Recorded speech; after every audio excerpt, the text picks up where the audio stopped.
YCP అధినేత YS Jagan పై case నమోదైంది. జగన్ తో సహా మరో 8 మంది వైసీపీ నేతలపై కేసు ఫైల్ చేశారు గుంటూరులోని నల్లపాడు పోలీసులు. గుంటూరు మిర్చి యార్డులో జగన్ పర్యటనతో కేసు ఫైల్ అయింది. ఎన్నికల కోడ్ను ఉల్లంఘించారని పోలీసులు కేసు నమోదు చేశారు. కొడాలి నాని, అంబటి రాంబాబు, లేళ్ల అప్పిరెడ్డి, నందింగం సురేష్ తో పాటు పిన్నెల్లి తదితరులపైన పోలీసులు కేసు నమోదు చేశారు.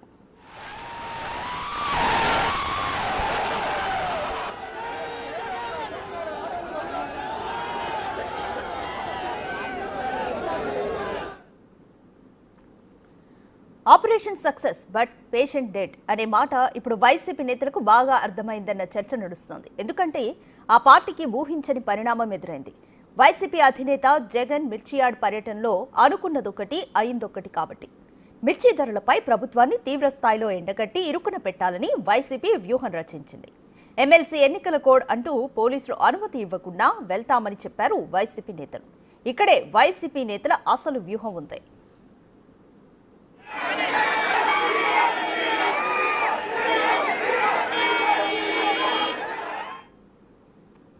అనుమతి లేదు కాబట్టి భారీగా పోలీసులు మోహరించి అడ్డుకుంటారని భావించారు వైసీపీ నేతలు. అందుకే పోలీసులు అడ్డుకుంటే రోడ్డు మీదే ధర్నా చేయాలని కూడా ముందుగానే ప్లాన్ చేసుకున్నారు. రోడ్డుపై ధర్నాతో భారీ కవరేజ్, జగన్ టూర్కి మైలేజ్ వస్తుందని భావించారు. అందుకే నేరుగా మిర్చియార్డ్ గేట్ దగ్గరకు వెళ్లకుండా కొంత దూరం నుంచి ర్యాలీ మొదలుపెట్టారు జగన్.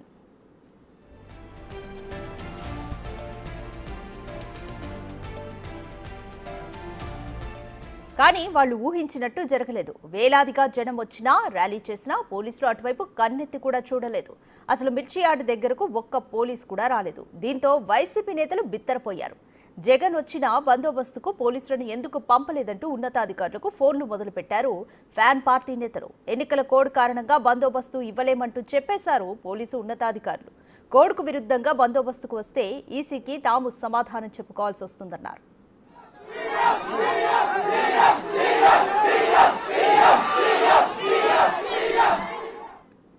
పోలీసులు రాకపోవడంతో జనాలను కంట్రోల్ చేసే పరిస్థితి లేదు. దీంతో జగన్ పడ్డ కష్టాలు అన్నీ ఇన్ని కావు.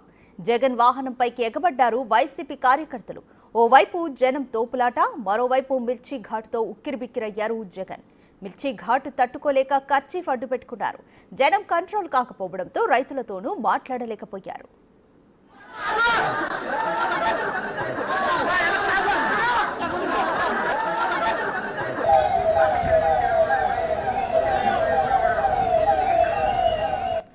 పోలీసు బందోబస్తు ఇవ్వకుండా ఇబ్బంది పెట్టారంటూ జగన్ ఆఖర్లో విమర్శలు కూడా చేశారు. తాను అధికారంలోకి వచ్చాక మీకు బందోబస్తు ఇవ్వనంటూ వార్నింగ్ ఇచ్చారు. ఇక్కడికి వస్తున్నాడు అనంటే, రైతులతో మాట్లాడే ప్రయత్నం చేస్తున్నాడు అనంటే కనీసం పోలీసుల భద్రత కూడా చంద్రబాబు నాయుడు గారు ఇవ్వని పరిస్థితి. నేను ఇదే చంద్రబాబు నాయుడు గారికి చెప్తా ఉన్నా, ఎల్లకాలం ఈ ప్రభుత్వం ఉండదు. రేపొద్దున ప్రతిపక్షంలో మీరు కూర్చున్నప్పుడు ఇదే మాదిరిగా పోలీసు భద్రత మేము తీసేస్తే ఎలా ఉంటుందో ఒక్కసారి ఆలోచన చేసుకో చంద్రబాబు. నువ్వు చేస్తా ఉన్నది కరెక్టా కాదా అన్నది కూడా ఒకసారి ఆలోచన చేసుకోమని చంద్రబాబు నాయుడు గారికి ఈ సందర్భంగా గట్టిగా చెప్తా ఉన్నాం, విజ్ఞప్తి చేస్తూ. ఇక జగన్ భద్రత విషయంలో ప్రభుత్వం నిర్లక్ష్యం వహించింది అంటూ రేపు గవర్నర్ను కలిసి ఫిర్యాదు చేయనున్నారు వైసీపీ నేతలు. అయితే పోలీసు అధికారుల గుడ్డలు ఊడదీస్తానంటూ మంగళవారం జగన్ కామెంట్స్ చేశారు. ఈ కామెంట్లపై ఇప్పటికే మండిపడ్డారు పోలీసు అధికారులు. పోలీసులను టార్గెట్ చేస్తే ఇలానే ఉంటుందంటూ ఇప్పుడు పోలీసు వర్గాల్లో గుసగుసలు వినిపిస్తున్నాయి. ఓవరాల్ గా చూస్తే గుంటూరుకు జనం వచ్చినా వైసీపీ అనుకున్న లక్ష్యం మాత్రం నెరవేరలేదనే చర్చ నడుస్తోంది.